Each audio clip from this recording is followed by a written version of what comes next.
Good evening. 7 o'clock. We welcome to the Economic Development Committee meeting, July 15th. We will wait a couple more minutes because we do not have a quorum here yet, so bear with us for a few minutes. Thank you. Good evening. Welcome to the Economic Development Committee meeting, July 15th. Welcome back, everyone. It's been a while. I think our last meeting was scheduled to be the second or week of March, and that's when things changed. So fortunately, we're all back here, knock on wood. Everyone's doing well. And so in the room, I want to welcome Leah. Thank you. Leah is our ex officio member from the Board of Selectmen to act as our liaison. So thank you for joining us. I'm excited to join. Great. Great. And on Zoom, we have Barney Overett and Kurt Yagian. And in the room, I have Dan Krantz, Tom Murphy, Paige Duncan, and we will be having candidates being interviewed for appointment to our committee. So item number 1, why don't we review the 1/22/20 meeting minutes, and if there are any edits, let us know.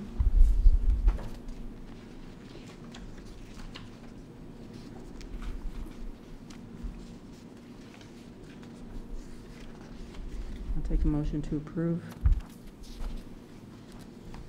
Second. All those in favor? Kurt? Kurt, can you unmute?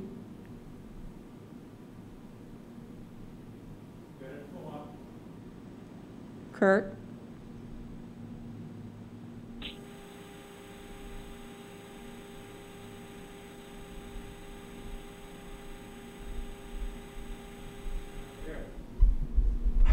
He's not there? He's there, but he's not there. Is he muted? No, nothing. No symbol. Can you just call your cell and we'll just put him on Yeah, speaker? I don't have his number. Oh, I don't have his number.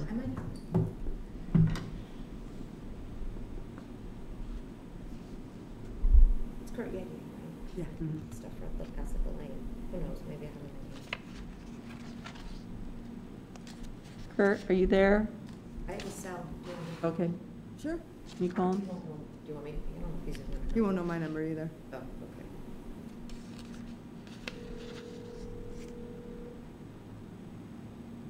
Probably like having dinner. I'm going to have this call coming. Kurt, if you can hear us, we're calling you. Pick up your phone. Hey, Lorraine? Yes. Barney? Lorraine, this is Barney. Can you hear? Yeah. Can you hear me, Lorraine? Yes. Can you hear us Yeah, okay? Kurt said he was having audio problems. There was a chat that he sent. He said that he was having audio problems on his computer. He would try to call in on the phone. Okay. Tell him to answer his phone. Can you tell him to answer his phone? We're trying to get him on the cell. He's not answering. You know what his phone number is? Yep. You ready? 617. Yep. 320. Yep. 3427. Yep. 3427? Yep. All right, let me try to rate in. Everybody's got it. All his fans will be calling now. Watching? Sorry, Kurt. We'll see how good our audience is. COVID What kind of excellence. coverage we have. That's right.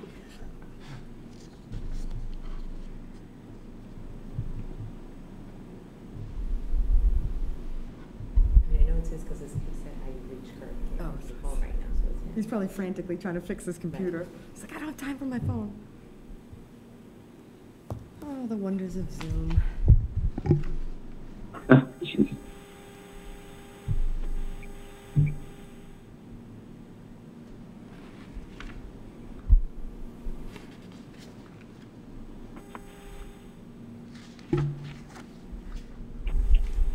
Hey, Kurt, it's Barney. They've apparently lost you on both the audio and the TV, so if you can call in as quickly as possible, I'd appreciate it. If you have any problems with calling on the local phone number 508-543-4522.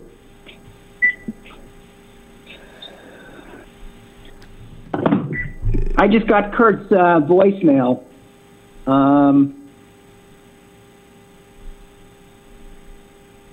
You know, I can try, actually I can't try sending an email because I'll lose the meeting here. Mhm. I emailed everyone, so he knows there's no quorum, so hopefully there's something someone can do.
You been traveling, Tom? They shut you down?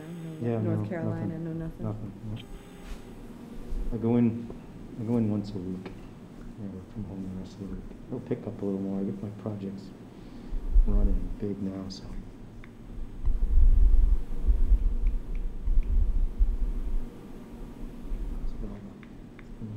Hi, is this Kurt? Hey, it's Heather. I'm at the EDC meeting. Are you having? Oh, but we can't hear you.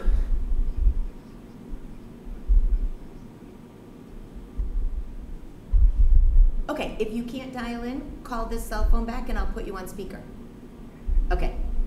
Okay, bye. He's trying to dial in right now. Perfect. Okay, And if not, he's just gonna call. apologize for the delay. Perfect. Something's happening. Kurt is connecting to audio. Yeah.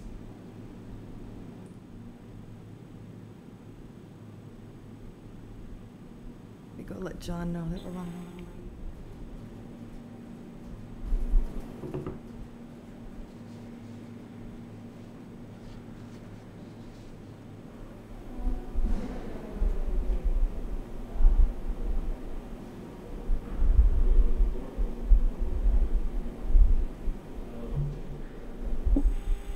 Oh, he's connecting to audio. Kurt? It's a good sign.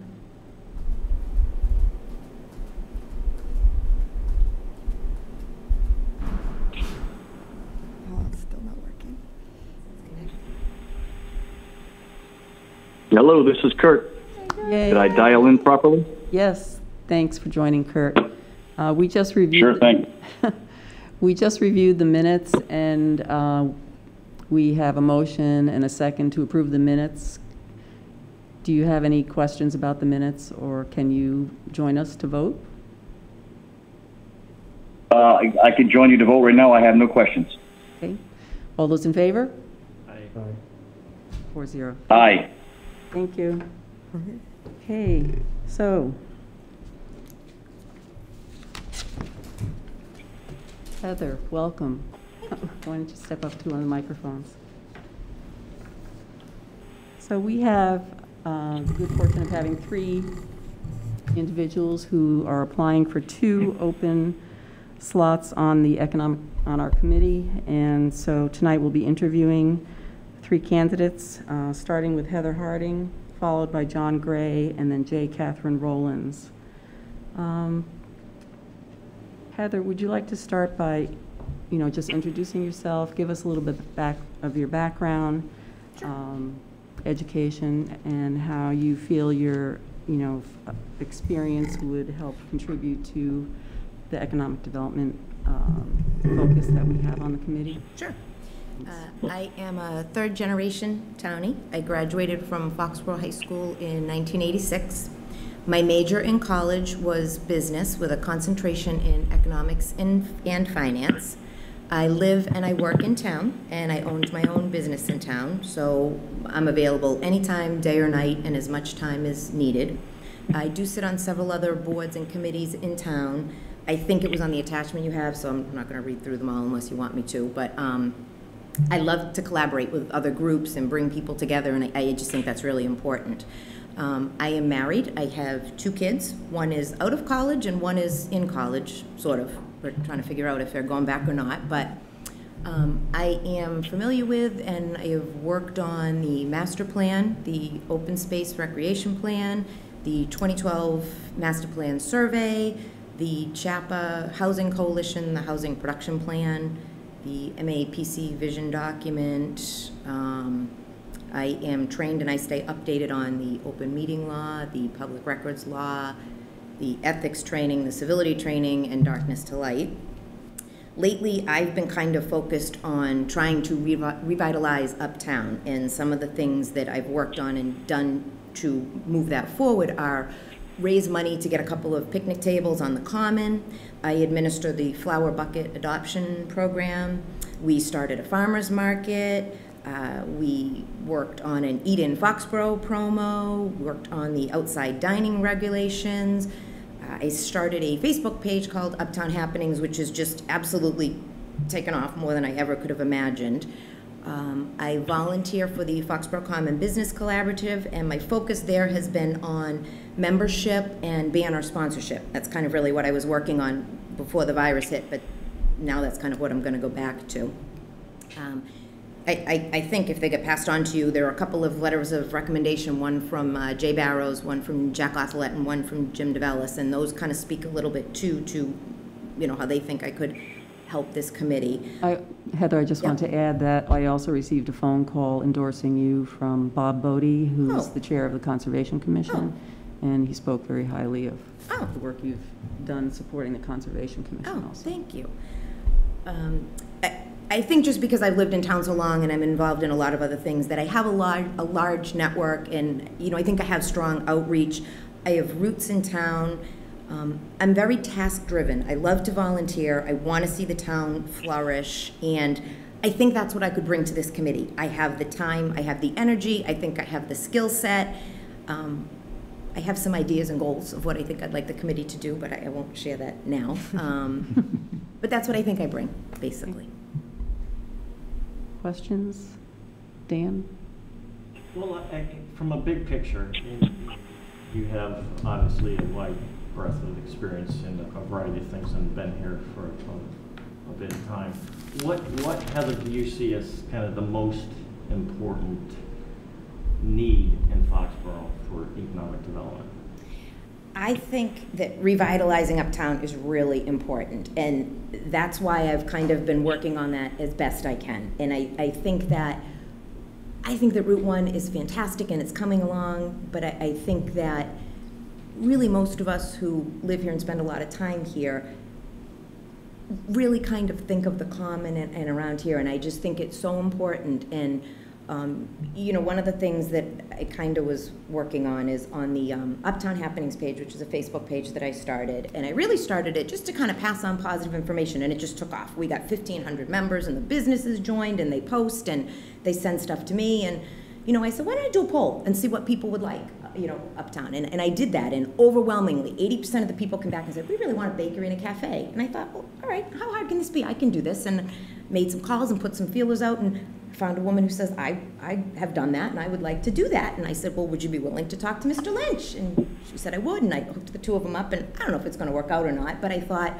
wouldn't that be great if we could get what people actually want? And I just think that's really important, to match the needs of the community with what we have the ability to offer them. Very good, thank you. That was going to be similar to my question as well, and I was very impressed with the online presence and all the groups and how you run them and how you keep people in line and give people information of what's going on in the town. But, so you're concentrating a lot on the center of town or Mhm. uptown? Mhm.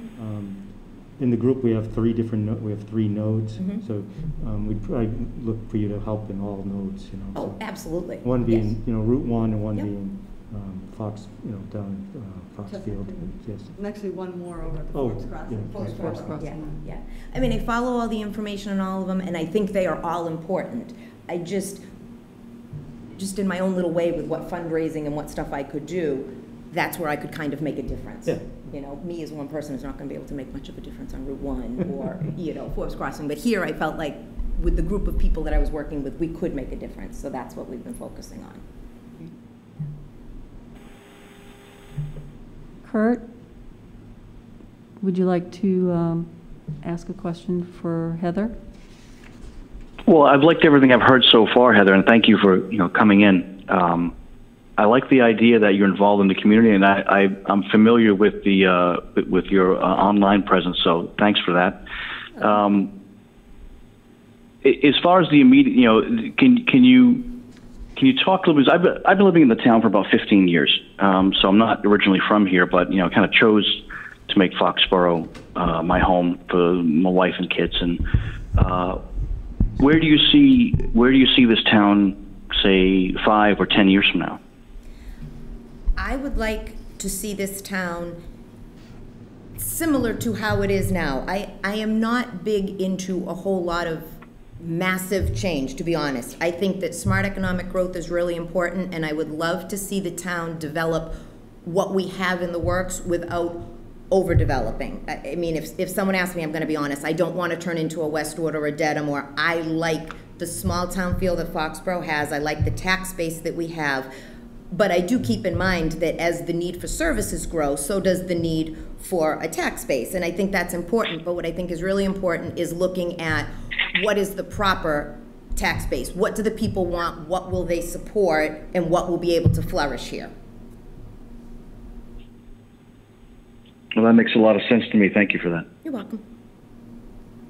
Barney? No, I have no specific questions. I just want to remind you, Lorraine, though, that as an ex officio member, I don't have a vote. Yes. But no specific questions for Heather. I do, as others have said, appreciate all the service that she's provided, for the town. And, I found it very interesting to hear, Heather's, comments. Thank you. Leah? I think my questions are pretty much covered. I mean, your application was pretty comprehensive, and when I think of you, I think of someone who's kind of not someone who joins a board and just is a body there, but really a doer. Even not as a member of a board, always willing to help out. So I think you have some ideas and could actually, get some things in motion and get them moving. So I hope so. I'd like to try. Great. Thank you. Do you have any questions for us, Heather? My only question was, do you generally meet on like the second Wednesday of the month? Or I was trying to I try to follow what you guys do, and sometimes I subscribe to all the town things, but the EDC's not on there. So sometimes I find I miss your meetings, or because I don't get automatically notified. So It really is determined by everyone's travel schedules. Okay. And so it's usually the second or third Wednesday of the month. Okay. But we can't always predict it. yeah, that's fine. And- I'm and- available whenever. And depending on the topics that are being worked on, sometimes it'll be every other month, or, even every 3 months. Okay. Okay, thank you. Great. Well, thank you very much. Okay, thanks. Appreciate your time. Thank you.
picked up Mike too.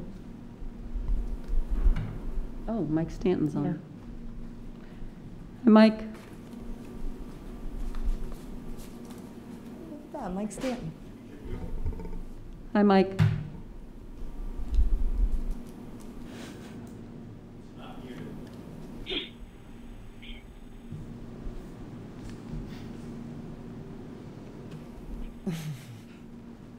Here we go again. You're just connecting to audio. Hi, Paige. Hi, Mike. Hi, Mike. Hi.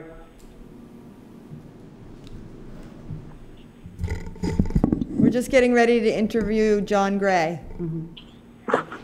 Wonderful. John, if you want to come up to the table here. Can't recognize anyone with our masks on. I know. Hello. How's it going? All right. Welcome.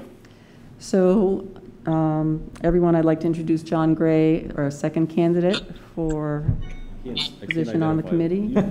Mike Stanton? Dan Krantz, Oh, Dan, okay, sorry. you got Mike up on the hot box. All right. Kurt, Hi, John. Kurt and Barney are on Zoom. Okay. Okay, so welcome. John, could you please start by telling us a little bit about your background and what you think We only have 15 minutes. All right, I'll do my best. you can contribute to the committee, please. My wife Kathy and I have lived in Foxboro now for well over 30 years, and my kids have all moved on. My daughter's still in town, but my two sons are in other states. I used to be a perennial volunteer. I was on AdCom for a long, long time, Personnel Wage Board forever, selectman for 3 years, and which, as Tony LaChapelle said, that was the most frustrating but most rewarding experience ever, and he was dead right, so I'm glad I did it. But anyway, I sold my business, Biomedical Structures, in 2016, and that was a bootstrapping entrepreneurial venture where we had a crazy idea that we could make surgically implantable textiles and actually sell them to major medical device OEMs around the world, and made a lot of mistakes, had some lucky breaks, but we survived and we grew the business.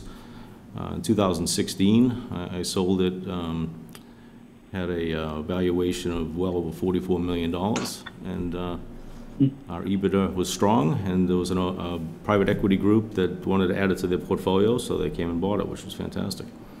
So, but anyway, that's not my only experience. Before that, I was I call it a technology shepherd with Albany International over here in Mansfield. And my role was to take large belts, probably the size of, oh boy, the field of the stadium, and put them on paper machines around the world. So I've done a lot of traveling in Europe and Asia, North America, never got to South America. But it was, you know, again, this sort of began the process for being an entrepreneur. So when the business sold, I tried out this thing called retirement. And it's not really for me. I can fill time, but it's, you know, this. And then I heard that there was an opening on this committee, so I decided to, it was a committee that I was interested in about 4 years ago, and things went right and this went left, so but when I found out there was an opening, I said, you know something, I think I'll pursue that. Thank you.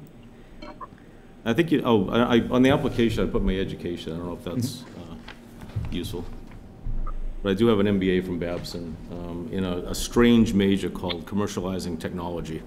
So, you know, basically something that is neat and nifty, but doesn't have, nobody knows about it, doesn't know how it works. And my job was to actually go out and create markets for novel textiles.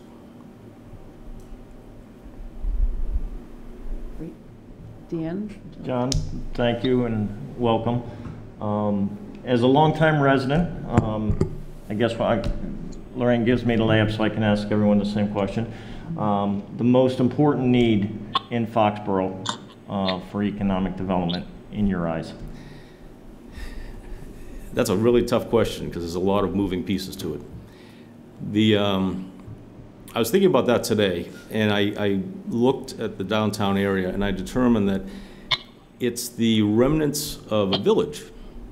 It really wasn't designed to be a retail district or a commercial district. It just, you know, it all filled in the pieces. However, we have an opportunity with the old fire station to become, this was actually in the reporter a while back, a catalyst, a spark to get something really nice so that everyone else will say, gee, I'm going to go to Foxboro. But until that time comes and someone's daring enough to, you know, put a lot of capital into a project and make something really spectacular in downtown Foxboro, it may be a long time because, you know, as you know, Patriot Place is a, you know, a lot of capital was put into that, and we, you know, downtown Foxboro just can't compete with it because everyone's going to be drawn to that. So we need something very unique and a catalyst for other folks to say, you know something, I want to co-locate right next to that enterprise because they're getting good foot traffic and there's some buzz that they've created in downtown Foxboro. Now, what's going on in Foxfield Plaza is actually, I don't know, it's a metamorphosis. It's great. There was a rundown mall, and a developer came in and said their business was to take over rundown malls and make something out of them. And, you know, it's sort of, if somebody tries, it just might work. But downtown Foxboro, you have to wonder, you know, who's the entrepreneur that would say, I'm going to put everything on the line and locate here? And what kind of business would it be? You know, retail right now is suffering. I don't even know if they're ever going to come back. Restaurants might have a chance, but the ones that exist now are suffering. So to say something, you know, a catalyst that's going to go into downtown Foxborough in the next 2 or 3 years, it's a long shot. But that is the most important item, is to attract, and obviously you folks are trying to attract people to say, yes, I'd like to come to Foxborough. There's some available land, there's some available buildings, and I have a unique business that doesn't have to be in a mall, and it doesn't have to be on Route 1, but people will find it. That's the most important, if you could put your finger on it, that's the most important element of the redevelopment plan for downtown. Thank you. It's kind of like the same thing. So the question was, thanks for coming in and thanks for your service over the years. I was going to ask, so you've been around for the past, you're here now in the present, and I was going to ask what you see for the future of Foxborough compared to, like, what you've been through it all, right? You've been through it all. You've been here for 30-something. I've seen all the good and I've seen all the bad, and it's been a mixed bag. One thing Foxborough has going for it is a very determined population. People here are, I'd say, very resourceful. They will support businesses if the business is creating value. If the district is someplace that they'd like to gather at night, and that's why I'm hoping that the old fire station actually becomes a brew pub. I think it'll be fantastic. But you know, I've seen a lot of attempts. When the auction happened at the fire station, I had high hopes that that was going to be the spark to get the whole thing lit. And unfortunately, it fizzled. It's too bad. I think everyone involved had the best of intentions. I just don't think that you know, what they wanted to use it for was going to be sort of the cornerstone of downtown Foxborough. So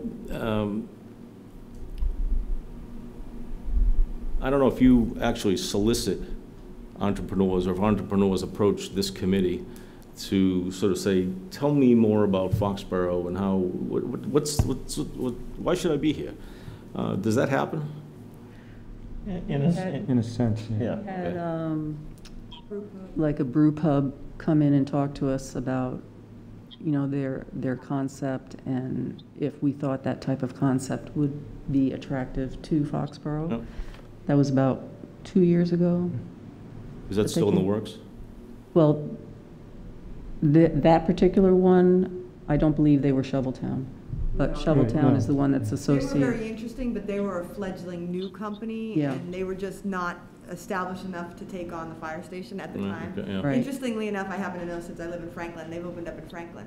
So they did actually open Oh, okay. right before COVID. I mean, were they a So I don't know boot- how they're doing now, but yeah, so they did, but they worked long, it's taken them a couple years to even get to that point. So they weren't the right people for the fire station, just because it was, you know, there's just too much expense for a fledgling group. But we did meet with them, and we don't get a lot of that. It's more probably coming to the planning office than it would to this committee. But certainly, if we get a you know, inquiries, this is a great committee you know, to sort of vet things and work through projects and questions. Right, and we've talked about, you know, streamlining building permitting and things like that to help contractors and Yeah, people to come. and that's, you know, if I can leave you with a point, is my experience sort of knowing the machinery of town government and sort of how, you know, how it all works.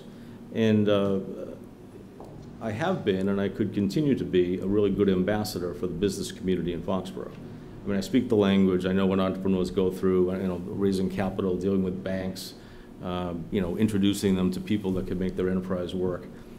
That I do, you know, I continue to do it. I have some old customers that I'm trying to get through the FDA that they just don't know where else to go, so I'm still trying to shepherd the process through. So it's and that's really my interest, is to, if somebody, you know, approaches Foxboro, or even if there's somebody who's sort of dangling out there that we can approach and say, by the way, we have a parcel of land that would fit your business wonderfully. Could you come check it out? And, you know, unless there's somebody who's actually reaching out and engaging folks, you never know. They may drift off to another town. So it's a proactive approach that I'd like to participate in. And you never know what could bring nothing, but at least it would be an approach. Thanks. Mike Stanton, would you like to ask a question of John? No, I think it's a lot of things have been covered. Thank you for your participation, John. Good to see you, Mike. Kurt? Yeah, thank you, John. My question will be the same as I asked the last person. And where would you like to see Foxboro in, say, 5 or 10 years? What would you like to see the results be? I would like to see it first and foremost be a community where you can still raise a family and know your neighbors. I think we're somewhat, I don't want to say unique, but that's an attribute that we still maintain, and unfortunately other towns don't. But people still need a place to work. People still need a place to be entertained, to you know, buy things for their houses. And I'd like a mix, or an intelligent mix, of businesses amongst that community. But however, they have to be well thought out, because if there are businesses that come in and then they don't want to, you know, they actually, you know, it's a business that might disrupt neighborhoods. You don't know. So you have to think that one through. But first and foremost, I'd like Foxboro to continue to be what it's always been, and why people move here, is as a good place to raise families with good schools, and it's a good community. And if the business community dovetails into that vision, it works extremely well. The business community and, you know, the residential community cannot be, I don't know, at odds with each other. They have to actually meld together and work together. So, and Foxboro can do that. It's done that, but we could use more of it. But the business community that exists in Foxboro presently is well versed in that. But anyone new coming to town, I think you'd have to say, what's unique about Foxboro? And it says, well, we are first and foremost a tightly knit community where people actually know each other. And I'd like to see that continue. Well, thank you very much for that. Thanks, Kurt. Barney? Yeah, John actually answered my question in response to Tom, but let me ask the question regardless. John, considering you have a professional background as an entrepreneur, you know, how do you feel that would enhance the work of the committee? Well, I understand what entrepreneurs are going through. I mean, there's a lot of sleepless nights when you're starting a business, and you may be undercapitalized. You just put your home on the line, which your wife isn't too happy about, and you're trying to make a go of it, and you need a community to support you. Now, if you, you know, if you're a major corporation that comes in, they have professionals that's their job, is to sort of make a beachhead into communities to build you know, to establish a business. But the small businessmen, you know, they're working on very slim margins. They're trying to make a living out of their enterprise, And I have a lot of respect for folks like that. As a matter of fact, I love to see them succeed. I love to see them hire employees. When I was running my business, hiring an employee was like Christmas. Giving out bonuses, that was the best thing I ever did, because that bonus is going to go home to a family and be spent in that community. So it's a process, but it all comes from community support. Obviously, the business has to have something that, like I said before, has value. If they don't, they'll naturally go out of business. But if they do have value and the community says, welcome and we'll support you, that's what I'm looking for. But it's as an entrepreneur, there's a lot of pain and suffering before your business starts to take off, if it takes off. Most businesses, while they try and they're well-intentioned, within 5 years, they're gone. Unfortunately, that's normal, but hopefully they try again. But those are the kind of people I have a lot of respect for. Okay, thank you. Thank you. Leah? Much like Heather, you have an extensive background here, and I think most people in the community know who you are. So thank you for all your years of service to the town. I have more of a statement really than a question, but your entrepreneur background really brings an interesting perspective that I hadn't really thought of before. You just kind of brought up how it ties into the Economic Development Committee. So I think that's an interesting piece to take into consideration. Thank you. John, do you have any questions for us? Actually, I did have one question earlier, which you answered. And like I said, if I'm selected and I get on this committee, I'd like to participate in sort of the solicitation and sort of shepherding of people who would even the slightest interest in locating in Foxboro, and basically introducing them to banks and people in the schools and everything else to say, you're going to be part of the community and here's who you know. Unfortunately, in a lot of places, they go through the planning board and they may get a permit to operate, but after that, they don't know anybody. So it would help them and help the community support a business if they're sort of brought around and introduced. I think that would go a long way, and I'd love to do that. Thank you. Thanks very much, John. Thank you, John. Au revoir. Thank Nice you. to meet you. All right, John. See you, Mike. Thank you. Bye-bye. Okay. We'll bring forward J. Catherine Rollins as our next candidate.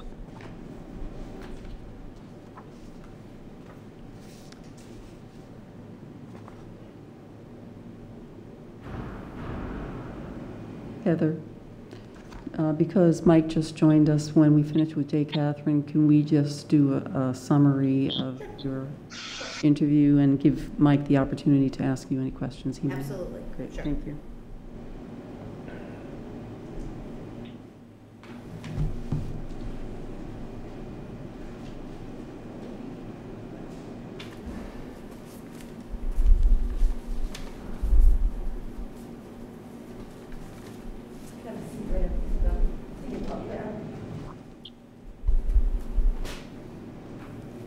Hello. Good evening. Welcome, Catherine. Thank you for coming and applying for a position on the committee. My name's Lorraine Brew. I'm the chairman, and we're just going to ask a couple of questions, and we're looking forward to hearing from you. So could you start by just giving us a little bit of your background and what you believe your experience will bring to the Economic Development Committee? Sure. So I am on day 3 of a new position with the Massachusetts Association of Realtors. So normally I joke that I've just about figured out where the light switches are, but I haven't even done that in this climate. But prior to that, I worked for the Rhode Island Commerce Agency, which is roughly the equivalent of mass development in Massachusetts. So I was exposed to really a wide array of business development activity at the state level. Prior to that, I worked for City of Everett as the Deputy Chief of Staff, did a lot of economic development work there, a lot of revitalization efforts, worked a lot of hours on the casino project as well. Before that, I worked for the Mass Municipal Association, and my portfolio there included economic development, housing, land use, and I got a great opportunity to travel throughout the state, talk to local officials, listen to their needs and their ideas, and really get to learn about some best practices. So that was hugely valuable to me. And then most relevant before that, I worked for the mayor of the city of New Bedford for 6 years, where his agenda largely included revitalizing the city's largely formerly industrial base. It was a lot of textile mills that obviously left in the 80s, and so we spent a lot of time thinking about what made sense for our population and what would improve quality of life. So that's the 60-second, 90-second tour of the totality of my professional experience on which I could draw. Great. So it sounds like you have a lot of experience with revitalization in Yes. different city environments. Yeah. Indeed. Dan, would you like to ask a question? I will. Thank you very much. Catherine, welcome. Thank you. Thank you for coming in. I don't know how long you've been in Foxboro, but what do you see as the most important need for economic development in your eyes? Gosh, that's kind of like asking to pick a favorite child, but I'll give it a try. So I would say housing choice is a big one. I think we need a greater variety of housing stock and smart housing production where it makes sense. I think that would really be appealing to a number of folks who would, be excellent employees for companies that might want to locate here. The close second, which I didn't choose, but which flashed across my mind right when you answered it, was probably fixing some infrastructure issues like sewer capacity and septic system connections and things of that nature. That would be my close second. Excellent. Thank you. You're welcome. Tom? Yeah, when you were talking, oh, thank you for coming in. Of course. You were talking a little bit about land use. Can you explain your experience in that and how you could use that here? Sure. So, the biggest deep dive I did with land use was working for the Mass Municipal Association. Every session for, gosh, I want to say probably at least the last 8 legislative sessions, there was an effort to file a comprehensive land use reform package, and it usually got pretty close. It never quite crossed the finish line. It still hasn't crossed the finish line. But I led the subcommittee of local officials that did a deep dive evaluating every piece of that package. So I developed a pretty deep understanding of, some zoning issues, some, legal issues, some things that are barriers to development, or some could argue are barriers to development. So I think, both having that experience on the technical side, but also having worked with so many different local officials and gotten feedback and folks who, were on the other side of that issue as the municipal association, that gave me a wealth of perspective, I think. So I think I'm able to look at things from a variety of lenses depending on the circumstances. Thank you. Thank you. You're welcome. Mike Stanton? You're on mute, Mike.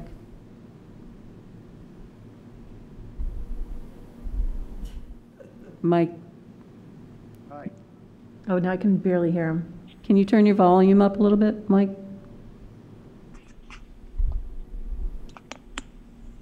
Is that any better? Yep, Okay. perfect. I was just, could you just give a little snippet of any of your private sector experience?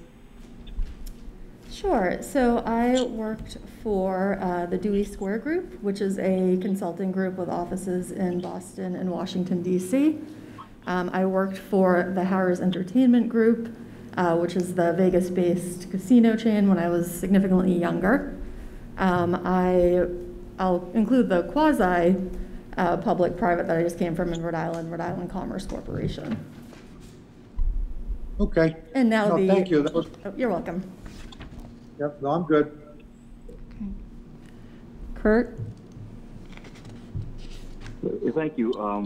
So again, in keeping in the same spirit, I'll ask the same question. In 5 or 10 years, where would you like to see Foxboro? I think Foxboro is a very unique and cool place. I don't think we would really want to change the character of this community. I think it's fantastic, but I could see us making some progress around areas that do impact quality of life. I think if we do successfully implement the growth strategy that's been identified with focusing development in the nodes that folks have agreed upon, and really successfully bringing more amenities for the folks that live here, I think we'll take a great town and make it even better. So, you know, in summary, I guess I'd just like to see it continue on the same trajectory, but I think we've got a really great thing going here.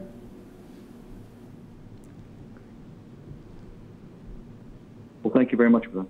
Thank you. Barney? Yes, thank you.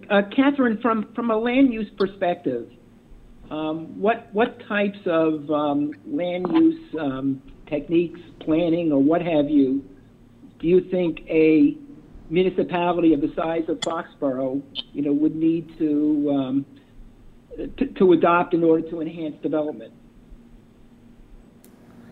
Well, I mean, I'm not looking for specifics, not for specific zoning changes, but just in general concepts. So I think, you know, a general concept, you know, what I've heard from developers for many years is that predictability is huge. So ensuring that our policies and boards and committees follow processes that are predictable and easy to understand, I think are very attractive things for developers. You know, I think involving the public, as we do, I think we do a great job as a town involving the public and engaging folks on what our plans will be, also goes a long way because it lets developers know that if we're coming forward as a community with a certain plan or, you know, targeted areas for development, that there's already community support behind that. So I think that's very important. You know, just common sense things like that. Okay, thank you. You're welcome. Leah? And also following along, since I've gone last, most of my questions have been answered with everyone, but I have to say, I found your resume incredibly impressive. It's almost like everything that we asked for in the ad, you know, you delivered in the background that you bring forward. And I'm excited. I think this is your first time looking to be appointed to a board in town, correct? Yes. So, you know, I'm excited.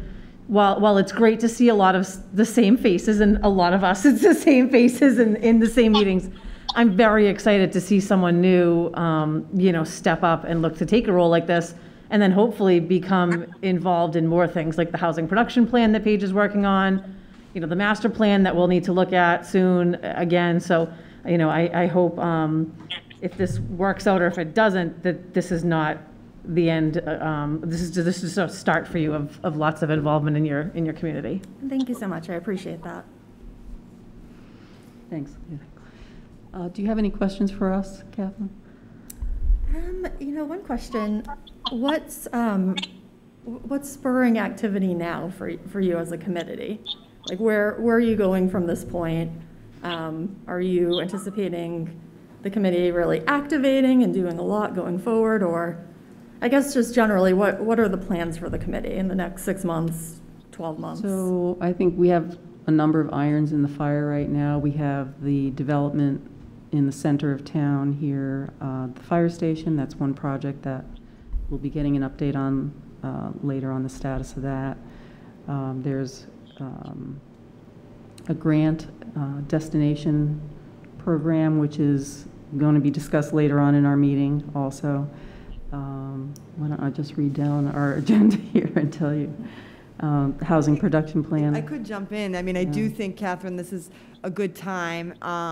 I think the group, we went all out on the Route 1 zoning, and that was a real effort for a couple of years, and I think the group sort of got a little fatigued after that and sort of took a step back. So it's been a little quieter. I mean, we're still working on the uptown, but that was a huge effort.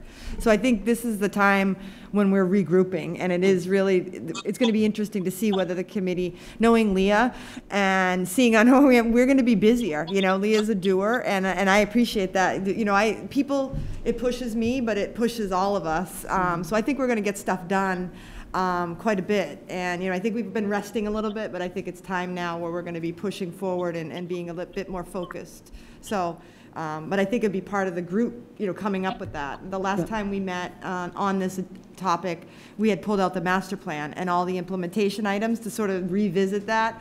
I think I scared everybody, and that was sort of when everybody went, wait, we're good, we have a lot going on. But I think, going back to the master plan and sort of seeing some of the concepts there and seeing what, what we've done and what we haven't done, I think that's probably where we're gonna end up. So I think we're at a turning point of like what this group is gonna do moving forward. We were gonna, well, not we, because this is my first meeting on the committee, but you guys were gonna develop a mission and everything too, and then that just kind of got sidetracked with COVID, right? So, I think that's a next nice piece that will really set forth where we go from here, and there is a little bit of Route 1, I would say, as an outsider coming in. It was kind of a Route 1 heavy group, and, because of where we were and the zoning and everything, and, it's kind of slowly sliding, to balance more across the town. So I think that some change in membership, I don't know, who fell off even, but I think it'll be good to get some new voices and perspectives.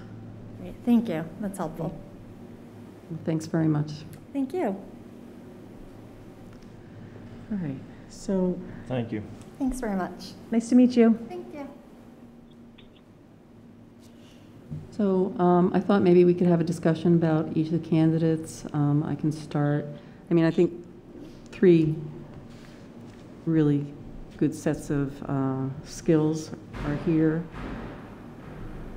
I'm looking at, I think that the skill that Catherine Rollins brings, her background, would be very helpful to the committee, to the committee's focus. And, John Gray has the entrepreneurial aspect to him, which is also very important. And Heather Harding has great experience volunteering and really, really publishing everything that is going on in the uptown area, which is very helpful to the businesses. I would be recommending appointing Catherine Rollins and John Gray, and I would really want to see Heather, if you could participate periodically to interact with the committee and bring forward, again, updates on all of the work that you are doing individually. We get to see it, but to hear it as a group and be able to talk about it, I think that would be helpful to all of us. So that's kind of where I'm thinking right now. Dan?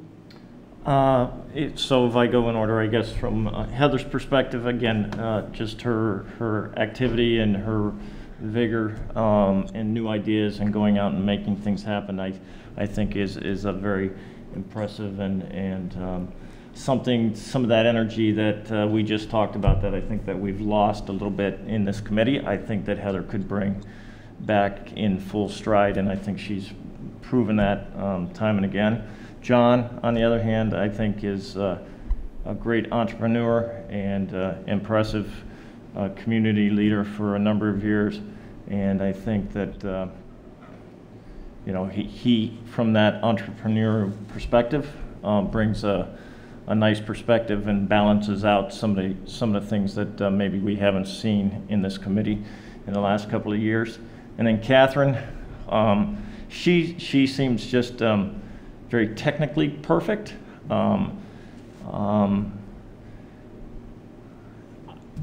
This is my take to that. I think that some of the expertise and some of the things that I see in Catherine, I think we have in Paige already. So if I sat here today right now, I would look to maybe say I would go in the Heather and John direction. Mm-hmm. But that's just how I sit and look at things right now. And happy to discuss. Tom? Yeah, so with Heather, it's still heavily involved in activities. She's involved now, constantly involved now. I like John as well. The entrepreneur piece was important. And then Catherine, I agree with you on that. But if I was to choose, I think here now, new blood, new young people, I'd choose Heather and Catherine.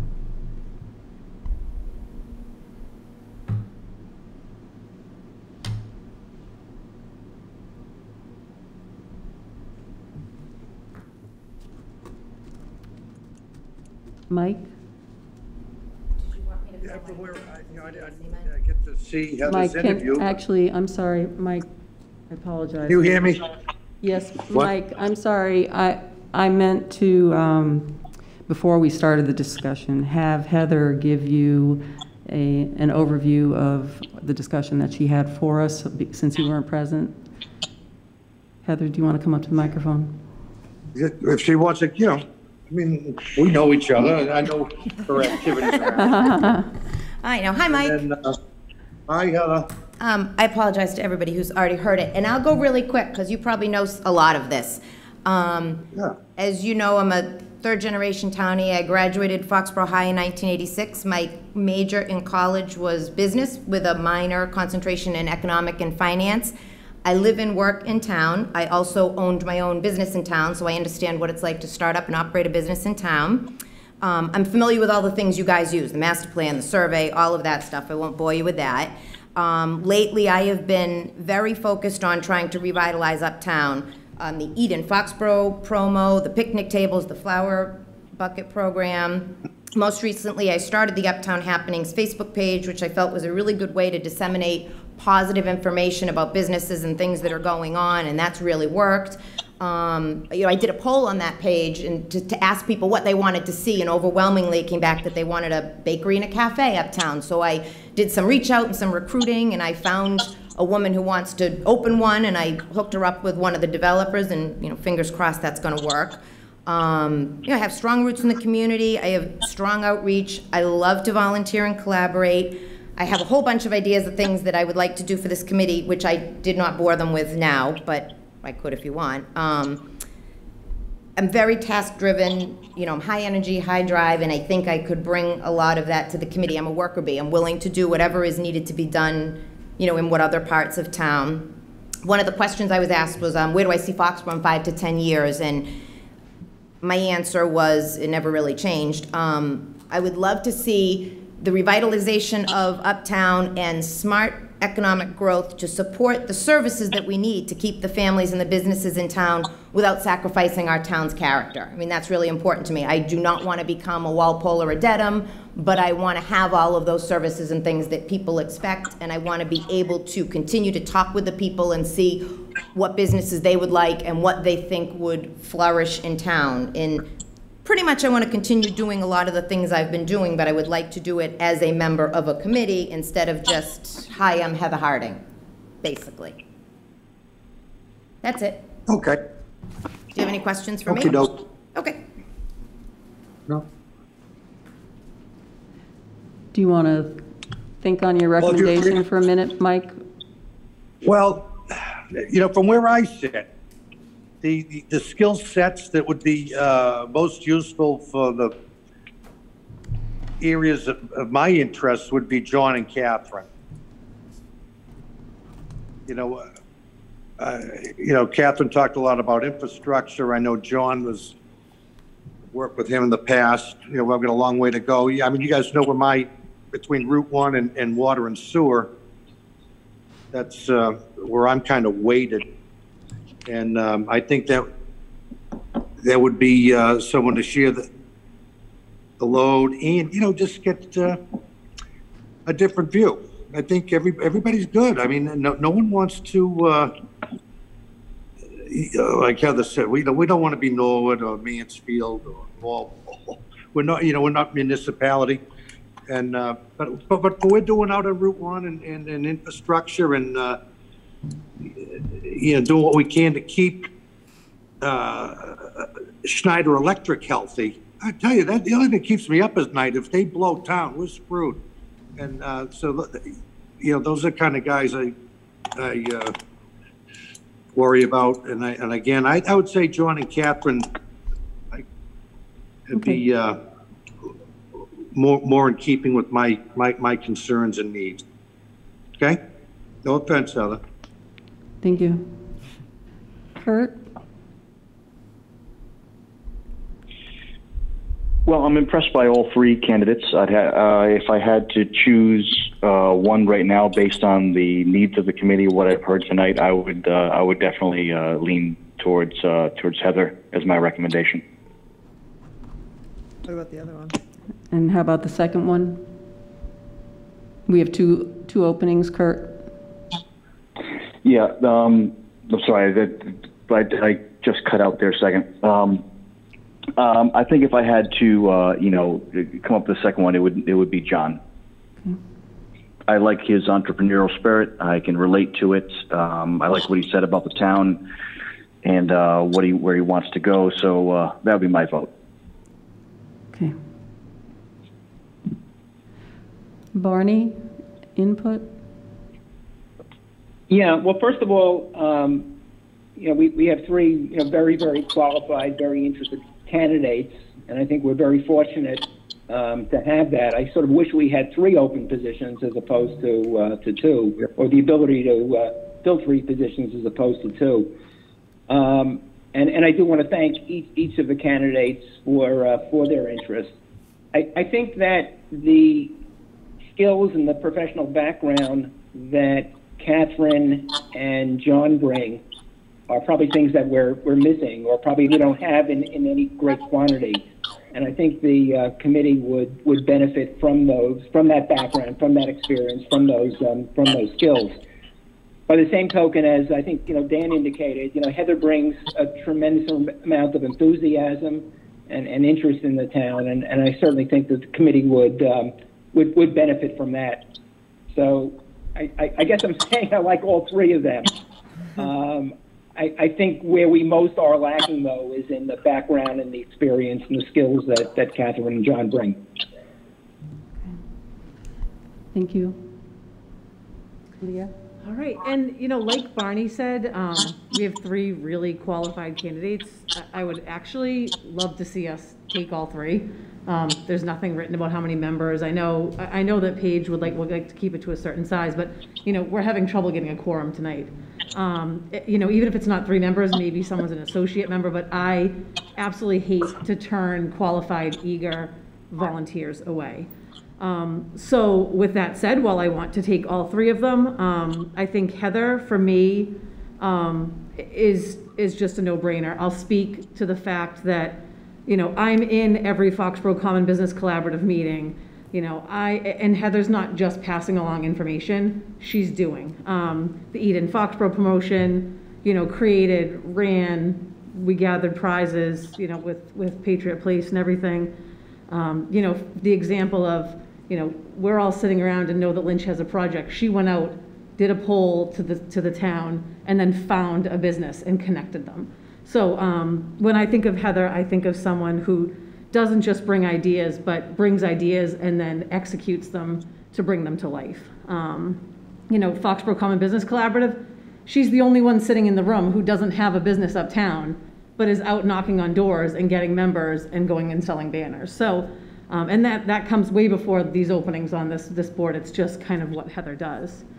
And then as far as the second position, like I said, I'd like to take both of them because both bring interesting perspectives. But I think if we ordered up a candidate based on what I saw written up, Catherine's background and qualification, we didn't even get into the fact that she's a licensed realtor and she's going to work for MAR. That's huge with everything we have to do housing-wise.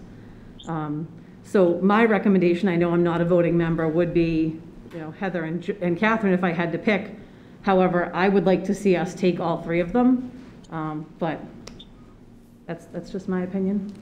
Is there a way we can do that? Yeah, so Paige We is, did have 10 members Lisa, once. this is Barney. It's We just a did? nightmare from a quorum perspective, like from a, voting. like what is, is it 6? It bumps it up. I mean, maybe we could get 11. Or is it an associate member or something, I mean, But I agree, I mean, I think 4 of us are ex officio members. Why can't we have a 5th ex officio? well, do it that way. but who's that? Yeah, there's no rules. Yeah, I went and I dug through everything I could find, and I couldn't find any bylaw as far as composition or anything personally. I mean, I did it a while ago, but. So, I mean, I think if we have 10 originally, correct? We got 10 at one point, because remember when John Eva volunteered to join, we didn't want to say no. Yes. So we have a precedent for that. We already Yeah. had 9 members, and John Eva from Schneider Electric indicated interest, so we didn't want to say no to that. So we went for 10. Then when one of the members dropped off, we, kind of under my influence, I'll be honest, we said, why not fill it? Just because, not fill it, because the 10 was a little difficult to manage from the voting and quorum. But we don't do that much voting and quorum. I mean, we have a quorum, but we don't do a lot of. We don't have that many meetings. Right. No. And we have new people Yeah. that are excited, and we heard from 3 great Exactly. candidates Yeah. with a lot of enthusiasm, and I personally would think all 3 could be a great addition to what we're trying to do and infuse some new life and some new ideas in. That's a great idea. Our I never even direction thought of forward. it. Yeah, but I think that's a great idea, Leah. Okay. So then why don't we'll make a recommendation to the Board of Selectmen to appoint all 3 candidates? Put that in a memo. So moved. Can I get a second? Second. All those in favor? Second. Uh, Aye. Third. Kurt and, I heard Mike. Aye, Kurt from third. Kurt. Okay, thank you. Thanks, Great. Heather. now I'm going to be really busy. I've got Leah and Heather. You know Watch what that out. means? We're going to get stuff done.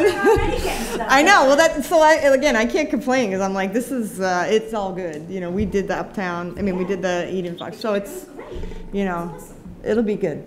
It'll be, We'll and I kill the was, town. I was excited to hear John's ideas about the, you know, attracting people. I think he has a huge amount to offer in that realm that we don't even get into. Yeah. And then obviously Catherine's, her whole experience. So it really, it's a great idea because everybody has something to offer. And that's just it. So Yeah. When he brought that up, remember, it was a few years ago when I found that group Yep. that would, you could hire them and they would do what he was. Yeah. Yeah. And when he was talking, it was reminding me of the master plan. Some of those implementation items were that kind of thing, you know, and variety. So that's a whole realm we're not even focusing on. So it's great. It's a win-win. Right, great. So we'll draft something, Paige, and send it to the board. Yep. Great, thanks.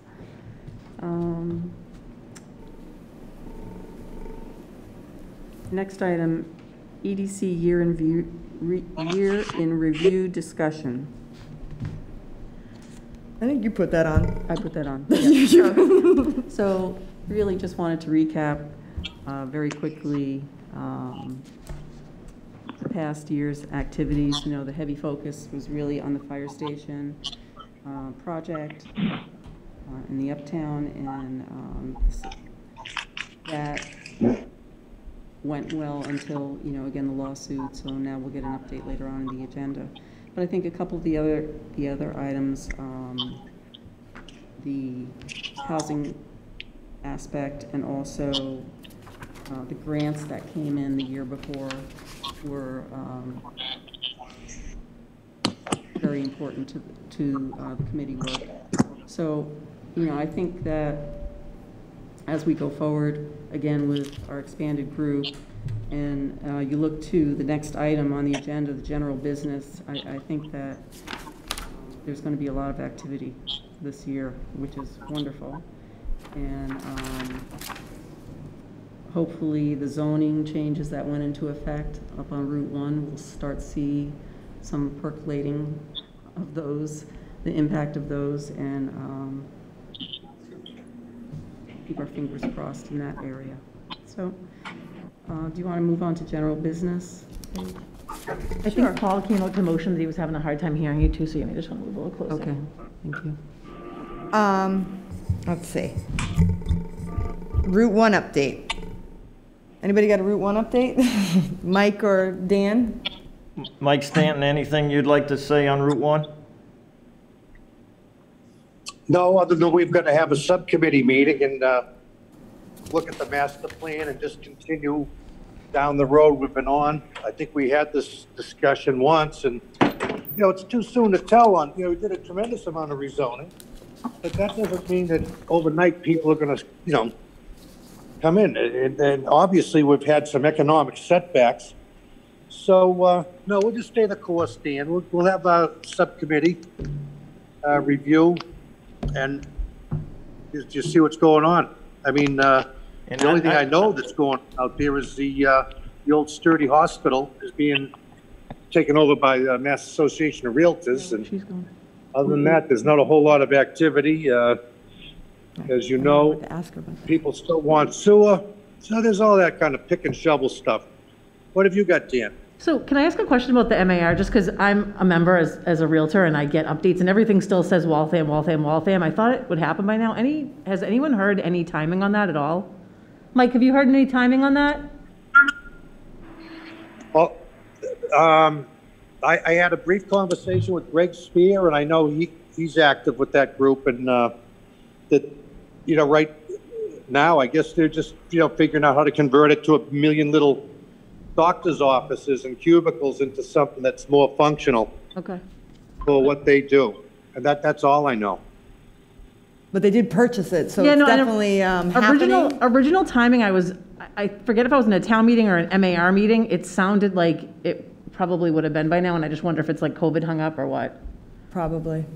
But they're still running all their trainings and everything out of Waltham, so. Yeah, I was just looking them up when Catherine said that. I was wondering, and I Yeah. was like, no, they're in Waltham. It must be a different group. But I would. They've wonder- owned it for maybe a year now, I would say. Yeah, it's been a while. Yeah.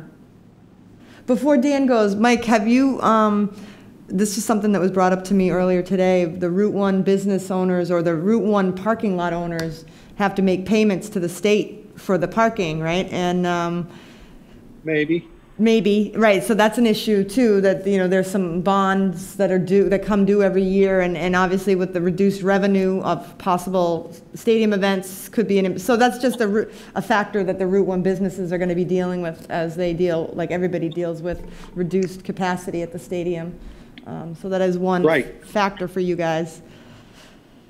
Yeah, okay, in 2001, or so, the state floated a $75 million bond issue.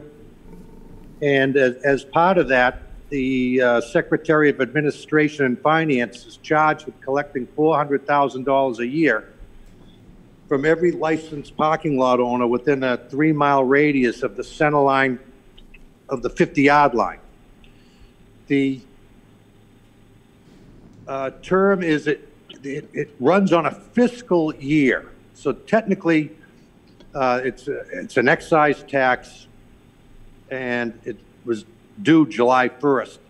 As a courtesy and past practice, the monies are not collected until the end of the year, where most substantial part of the season has been completed, and people have the revenues to pay it.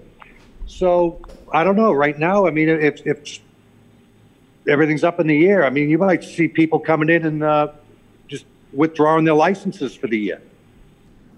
And then there's a whole other issue about why you paid an excise on something that you did not receive any value or render a service. I mean, if there's going to be free parking at the stadium and only 10,000 people going to the game, those are decisions people have to make. So, and again, we don't even know if they're going to let everybody in with a mask or not. Dan, do you know any more about that than what I read in the paper? I would anticipate that everyone coming through those gates will be wearing a mask. But will they go to full capacity? No. That would be up to the state to determine. But didn't they already just announce yesterday it was 20%? Like, Yeah, but would that they was actually go pending up? state approval, right? Approval, Yeah, right. that Right, was, but so they wouldn't go to full. I mean, unless there's a miracle, we're not going to 68,000. I mean, you're lucky if you get 20, maybe? 20%, Right, which is what, 15? 13? Well, it's hard to say. The football fans are a pretty hardy group. But, yeah, if they were allowed to go, they'd go. But anyhow, those are all individual decisions. And to tell you the truth, I don't know where it's going to land. There are some people who could care if it's free or not. They're still going to park in a satellite lot because they like it there. Right. Well, I just wanted to bring that up as a factor, because it is, you know, an economic factor of Route 1. It will affect, you know, some of our businesses or the landowners along there. So just a heads up that that's another COVID-related down-the-line impact. Well, look, I mean, you don't, I mean, you have to know that we're in for a couple of rough years, and everybody's pulling back. So I would, you know, I mean, I don't know what the stadium group has in mind. They, you know, had a big development planned, and I would have to imagine they're being very cautious about it.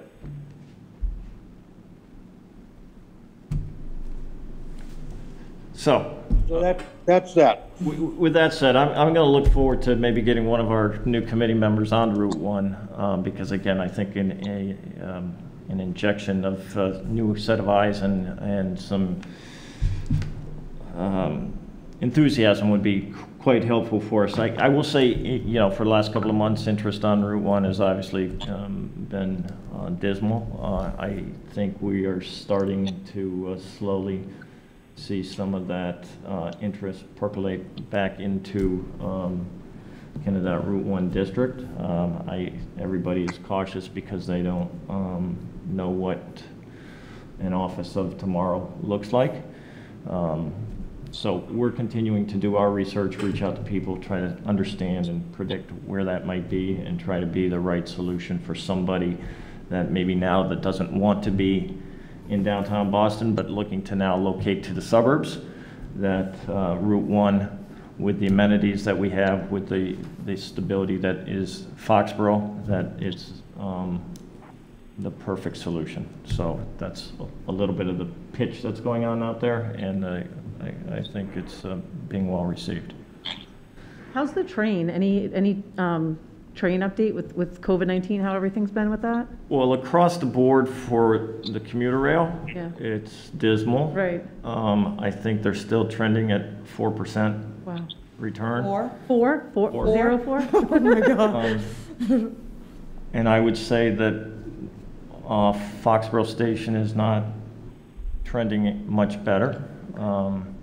We've been trending, as Paige is aware, in the EDC on a very good pace prior to the pandemic, but yeah, it has fallen off, and we're working on and working with the T on how can we get this to rebound. So hopefully in the coming weeks we'll have a better report that we can give to the EDC. That's what I have on Route 1. Well, you have Starbucks going on. Starbucks opened on Monday, 5 a.m. Oh, they opened, okay. So there's a new Starbucks in town. So it's fantastic, really very nice place. And as we discussed as the group, Citizens Crust has opened up across from Davio's and Bar Louie. And I think as a community, I think it's a nice kind of change of pace and a pretty cool concept, and that people will really enjoy that.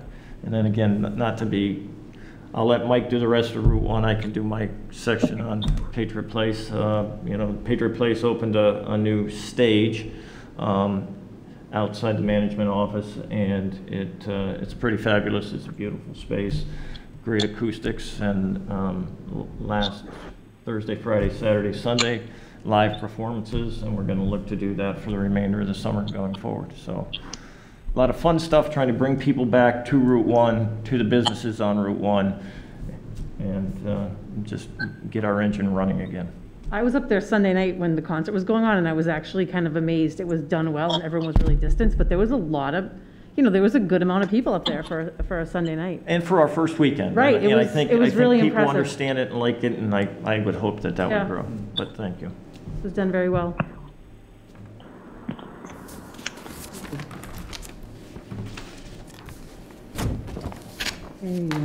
Fire station court appeal update, uptown update.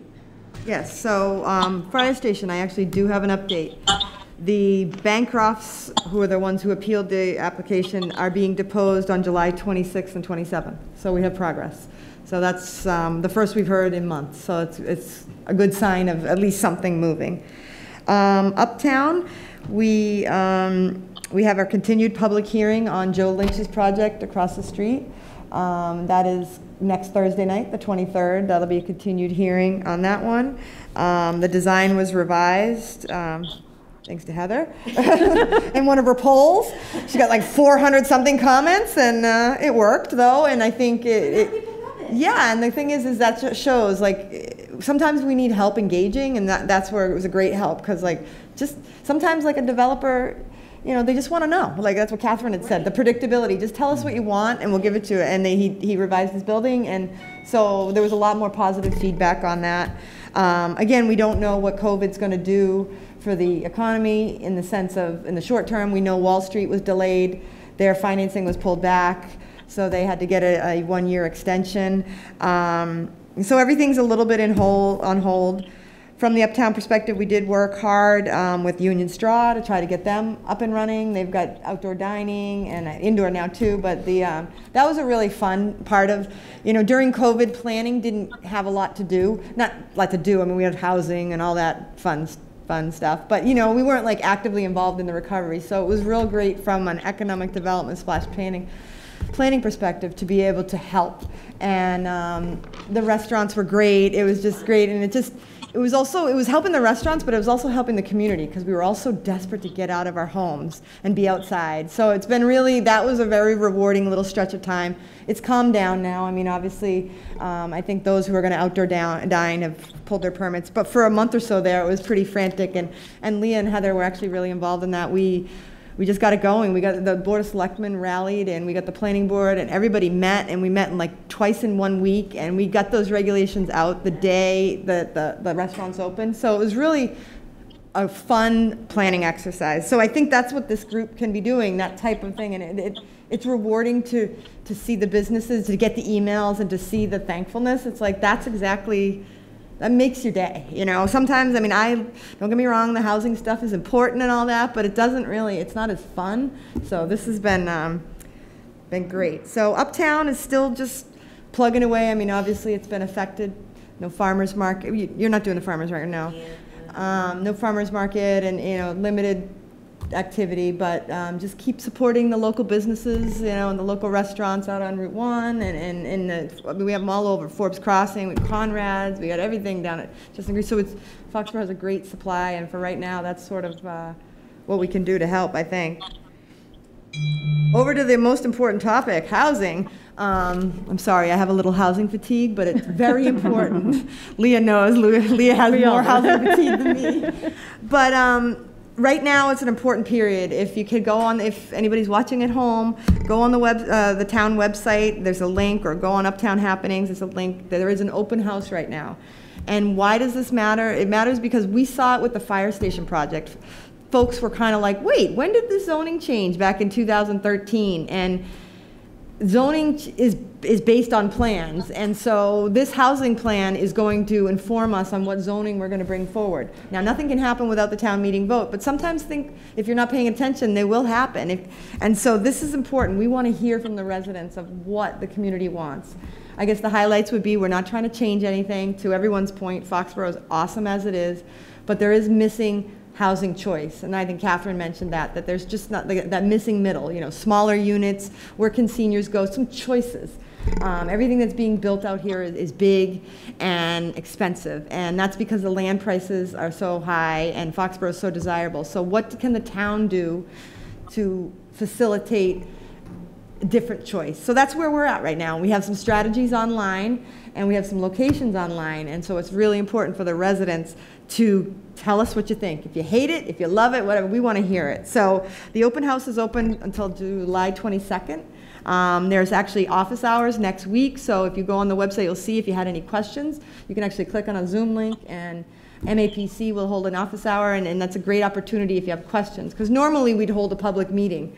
We can't do that right now, not effectively, so we're doing it. But I actually think this could be better, so I hope people will sign up. I hope people are watching. Mass Gaming Commission, I did send out, I think it's here somewhere, over here, I sent out a draft of our regional destination marketing strategic plan. Lorraine has read it. I have to admit, I have not yet All read it. 96 pages? Oh, look at Dan, he's done his homework. 67. So if people have comments, I'm glad to share it. Heather, you haven't seen it, I'm glad to share. You spoke to Chris Pappas, so I'll send this off to you as well. I'll send it to all 3 candidates, just let them see it. But this is basically the joint effort between Foxboro, Rentham, and Plainville. We got $75,000 from the Mass Gaming Commission. We did not spend it all with this, and in fact, I believe the Mass Gaming Commission has said the rest of the money's still yours, so I think we're going to be able to take the extra 30,000 or so and start doing phase 2, which is get a website, start getting, maybe a logo, start getting a presence. A lot of that has to do with staffing too, so I think collectively we need to talk about how to do that, because it's creating that website and that presence, and then updating it and keeping your foot on the gas. So I think that's part of the discussion moving forward as well. And that is not to be underestimated, because as you know, last year the big push, the year in review, last year was our EDC website. That's right. That thing is a nightmare for me. I have to tell you, I am not a website developer. I didn't even know we had one. Oh yeah, choose Foxboro. Oh, okay. But again, I'm having a little trouble, like I don't do it enough that now when I go in to use it, I don't know how I'm to do it. And I'm afraid I'm gonna delete entire pages. So I have to email the IT person. And anyway, so you're right. Planners should not be trusted with websites and keeping things up to date. But that will be part of figuring out like how we're gonna do that. I think some of that leftover funding could help us. To get that something going, right. Lorraine, you pointed out that what it did was show how much we have in this area. And yeah, and what great opportunity there is really for promoting it, because in a very organized way. We don't have that, and the examples that they gave in there were really made it look like something that we could accomplish. Some of the other communities. You have to be able to support it. It's something that you'll see as you're traveling to any one of the places they mentioned, like Mystic or different towns, like attractions like that, how they promote themselves. It was really good. Yeah. So it's exciting, and stay tuned. And this is something we can all dig into. I'd love help or input or whatever. One other thing that hasn't been mentioned, and I'll just mention it for Leah and Heather, is one discussion we've also talked about is somehow getting a path to connect uptown to the stadium.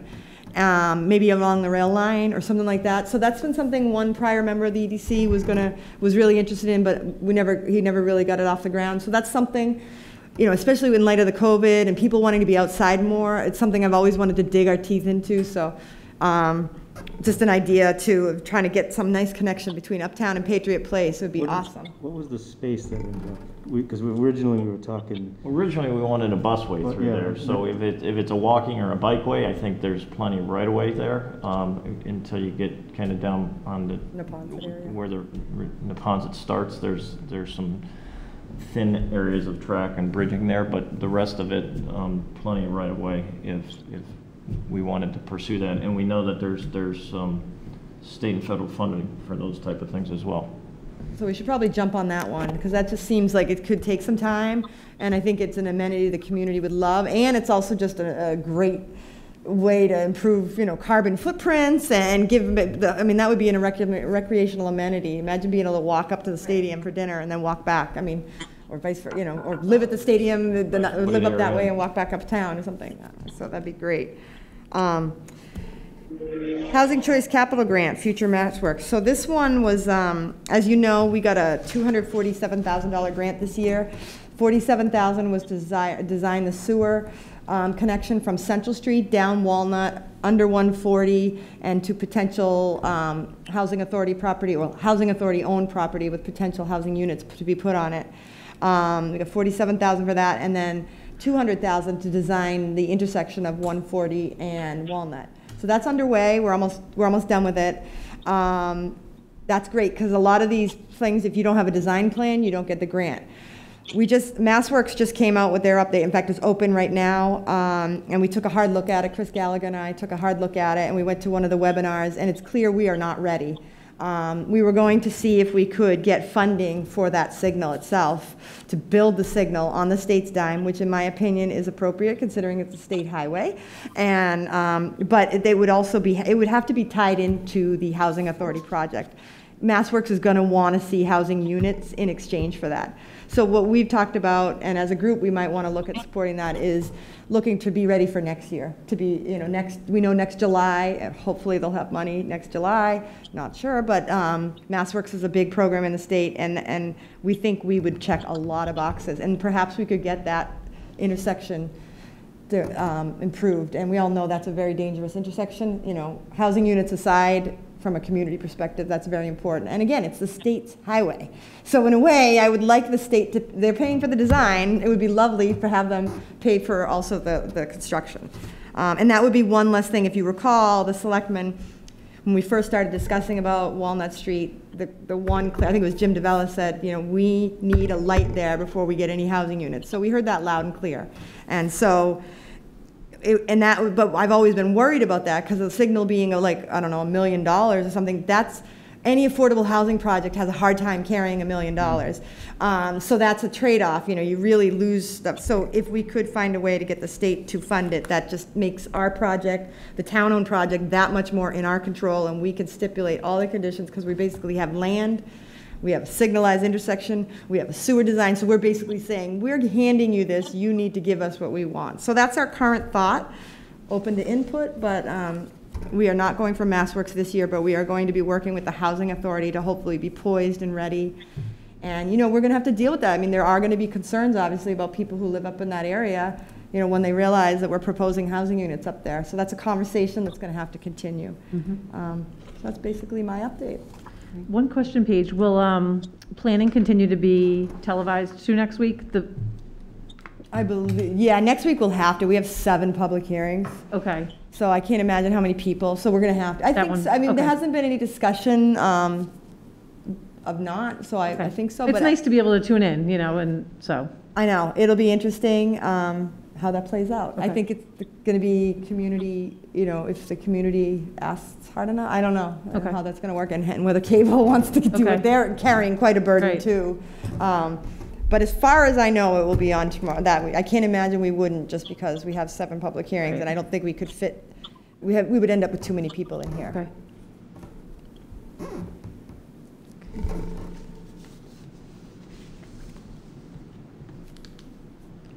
Okay, last item, next steps, opportunities for Economic Development Committee. You know that the list of all the projects you sent us? Want me to send it out again? Can we send it to you guys? Yes. They'll get it done. Let us know when it's complete. And we should probably jump back on that mission statement too. And maybe the next meeting, that's it what was on we an could, agenda assuming after we get 3 new members, we regroup and we talk about mission statement, goals, sort of maybe organize committees or something, Or rearranging the committees as well. When we first started, we had the little subcommittees. Yeah, and just flipping through a couple of those, I think that'd be a great idea. Yeah, because and even getting on like that, the rail trail idea, or different, different elements, like maybe task-based and something like that. We also have Schneider coming up. I mean, that's another whole thing. They don't necessarily want to, they're busy with the work they're doing, and they're not ready to engage with the community about the reuse of that property. But I've been saying as a planner, I mean, I can't help but look ahead. And that property over there on Neponset, it's something we're going to want to think about and at least have a strategy of how we handle it, once they say, okay, we're leaving and we're ready to sell it, what's the zoning going to be out there? Is it going to stay what it is? Is it going to change? Should we have a working group? Is it this group? Who else should be in on it? But these are all considerations. Is it going to remain industrial? Is it going to end up mixed use? So we don't know these answers, but these are big questions and projects, and they obviously have a big effect on the community, especially that area. So I think the bottom line is we have a lot to do. And we can that. This is the document, yeah. So maybe we send that back out to everybody. Yep. And then at the next meeting, we sort of organize mission statement, committees, and like who's doing what, who's interested in what, and get back to being busy again after we finish the housing in September. Great.